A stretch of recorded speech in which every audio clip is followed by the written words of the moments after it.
Well, hello everyone. Thanks for joining me. Appreciate you logging in and streaming on, connecting. Today we're going to look at 2 Corinthians chapter 7. 2 Corinthians chapter 7. This is a chapter of great relief for Paul. But before we start, I want to say again, as always, I hope everybody's doing well. Hope you're staying safe. Hope you and your family are healthy. And look forward with such great anticipation the opportunity when we can be together as one once again. Jody and I love you, and we miss seeing you all. So, thanks for joining me in this study. We come to 2 Corinthians chapter 7. And really this goes back to chapter 1 forward, and really chapter 16 of 1 Corinthians, when Paul tells them about his change in plans. Paul has mentioned that there was an open door at Troas, but he had such a great concern about the Corinthians. He passed that open door and went on to Macedonia. When he got to Macedonia, though, as we learn when he says, verse 5, "For indeed when we came to Macedonia, our bodies had no rest. We're troubled on every side. Outside were conflicts, inside were fears. Nevertheless, God who comforts the downcast, comforted us by the coming of Titus." We'll pause on that part. Paul said, I had this great opportunity at Troas. The outside was great. But now when I came to Macedonia, I passed by that open door, and things weren't good inside, they weren't good outside. There were all kinds of things that Paul said our bodies had no rest, still in deep distress. We kind of go back to some of the things he said in chapter 4 and chapter 6 about how he handles that. And so he waits for Titus. Titus doesn't show up. And he's concerned about Titus. Has something happened to Titus? Have the Corinthians rejected him? Has something happened to Titus that he's lost his life? Paul is just so concerned because he had hoped to find Titus here. But Titus eventually shows up. And when Titus shows up, it's a great relief to Paul. It's like just a boulder has been lifted off his shoulders. Because Titus comes, number one, he's present now, and Paul can see him, and he sees he's all right. He's alive and he's okay. But even greater is that when Titus comes, he says to Paul, look, I know you've been so concerned about how the Corinthians were going to receive your letter. Let me tell you, buddy, they received your letter with a great spirit. And they have responded in a marvelous way to what you've written. Boy, Paul just took a big breath, such a relief when Titus tells him that. The struggles that he's been facing internally, the things that he's been facing outwardly, all these things are coming together now. But now when Titus comes to him, over against all that darkness that's there, you see this great joy that comes. And so you see how he expresses himself and his concern in verse 2. Open your hearts to us. We've wronged no one. We've corrupted no one. We've cheated no one. I don't say this to condemn, for I've said before that you're in our hearts, to die together, to live together. Great is my boldness of speech toward you. Great is my boasting in your behalf. I'm filled with comfort. I'm exceedingly joyful in all our tribulation. So Paul's simply saying, I don't understand the problem why you're having a difficulty with me. These Judaizing teachers have come in, they're challenging him, and Paul said, we have bragged about you. In fact, when he says, great is my boldness of speech toward you, great is my boasting in your behalf, look at what he will say in verse 14. For if anything I boasted to him, that is to Titus, about you, I'm not ashamed. But as we spoke all things to you in truth, even so our boasting to Titus was true. And Paul said, I had bragged about you to Titus. And I'm not sorry I did. I really believed in you. I really had great confidence in you. And I shared that with Titus. And now Titus has found the same thing. His affections are greater for you as he remembers the obedience of you all. How with fear and trembling you received him. So they have received Titus. And now Titus has this great joy over them too. Titus now understands the boasting that Paul had, and Titus himself can even boast about them.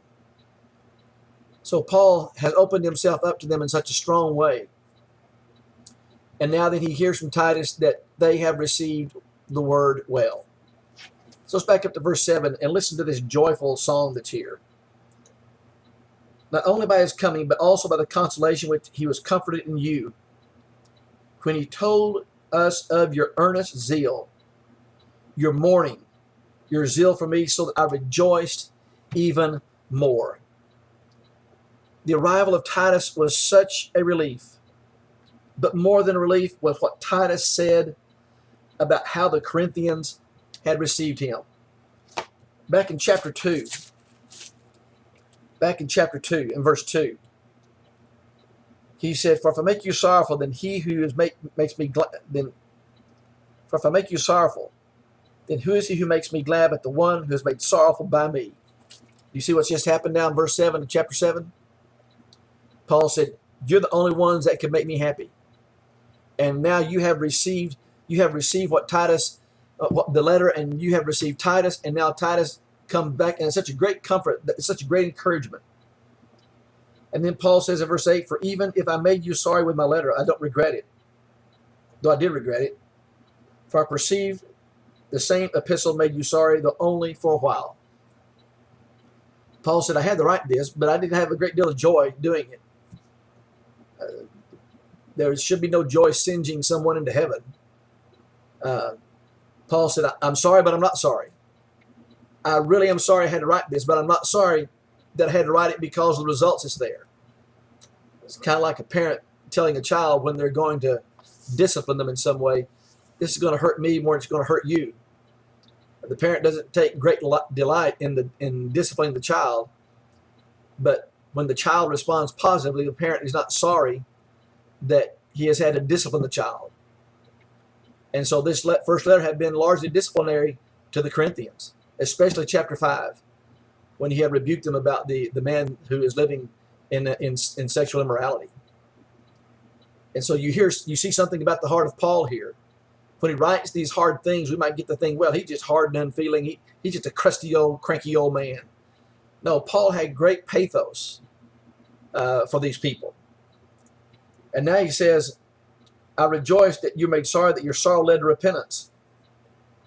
For you made sorry in a godly manner, that might suffer loss for us in nothing.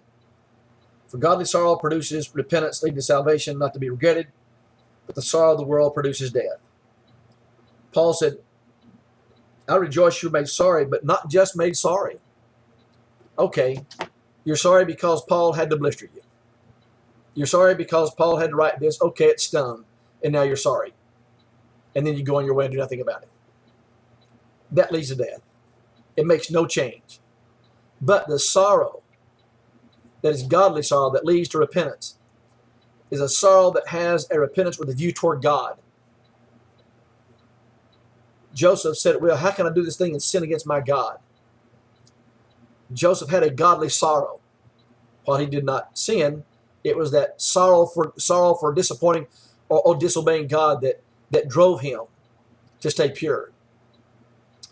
And so here these folks had this godly sorrow, at least repentance. It wasn't just that Paul sought to rebuke them. It was with a purpose in mind to produce in them a godly sorrow that would lead them to change. To have a change of mind about what they're doing. To have a change of mind about their relationship with God. He said, for observe this very thing, that you sorrowed in a godly manner. Now just hear the joy in Paul's voice. What diligence it produced in you. What clearing of yourselves. What indignation, what fear, what vehement desire, what zeal, what vindication. All things you proved yourselves to be clear. Paul had indicted them. You go back to chapter 5, there's one verse for the sexually immoral man, and there's 12 verses for the church at Corinth. He said, "I said this to your shame. You're puffed up about this." Paul had indicted them. Now, they responded with godly sorrow, and they responded in a vigorous way. They went about clearing themselves. They went about correcting what was wrong. They addressed the problem that was there among them. They did that right. And they did it with a great deal of indignation, of fear, vehement desire, zeal. And Paul said, that's great vindication. You took care of it. You stepped up and you cleared yourselves. But he said, therefore, although I wrote to you, I did not do it for the sake of him who had done wrong, nor for the sake of him who suffered wrong, but that our care for you in the sight of God might appear to you. Two things here. Paul said, not only have you made this right with God, but now then we're right. This had caused a breach between them and Paul because of what they had accepted, what they were puffed up about. But Paul said, you've cleared yourself of any charge. And now then what you've done has also brought us back together closely. And he said, when I wrote it, I was concerned about the man. I was concerned about the person being wronged, but I was more concerned about you. So when I wrote this letter, I didn't do it for your sake, for the sake of him who had done the wrong, nor for the sake of him who suffered the wrong, but that our care for you might be seen. Was Paul unconcerned about the man's sin? No, he was very concerned. But he said, I wrote this because I was concerned about you and your attitude toward this man and what he was doing. Again, you see the deep pathos in Paul. But then verse 13, therefore we've been comforted and rejoice exceedingly more for the joy of Titus, because his spirit has been refreshed by you all. You have received the word, you have received Titus. I bragged about you. Titus now realizes who you are. Titus realizes the great sorrow toward God that you had, and he's come back and he's shared that with us. All the anxiety, the concern, the stress, the distress that Paul felt for them has now been lifted. We can see the great joy that he has. Paul had really little regard for himself, but he had great regard for them and their relationship. I think some significant lessons come out of this. First of all, I think we need to remember where we started. If we want to be wise, we need to heed God's reproof and look at all the side benefits that will come from being with God.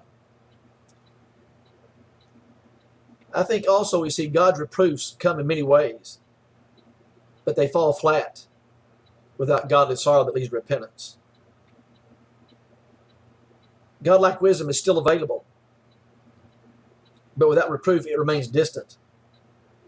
And we ought to each be open to godly sorrow that leads to repentance. We also see that godly repentance unlocks the door. God deals with us individually. If we come through wisdom's door, we have to walk in single file. It's a door that's open right now, but we're going to have to leave pride on the porch to come inside. And then when someone has done what is right,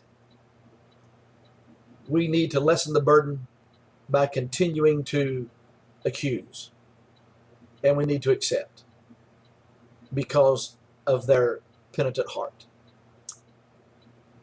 And I think the other thing you see is that when Paul writes, or when a man preaches, how it affects the heart of that individual. If that individual has the heart of Paul when he preaches, then it ought not to be with great joy that any kind of rebuke like Paul had to give comes forth. And there's only one way that great joy can come to all, and that is that we be made right with God. Another lesson I think is we all rejoice when we hear good news about others. We all love to hear how others are doing, especially those with whom we have relationships, not just now but in the past that have been close. Maybe we're distant because of miles and maybe a time. But when we hear someone doing well, we always rejoice. It always refreshes us. It kind of lightens the burden of our lives. And when we have someone that comes back to God, we now understand the relief and the joy that Paul experiences over the Corinthians. And when we have someone who's away from God, we understand the great sorrow that Paul felt and the great heaviness of heart that he endured. Well, thanks for joining for chapter 7. Look forward next time. We'll begin in chapter 8. And hope you have a good week. Hope everything continues to stay safe and healthy for you and your family. Thank you.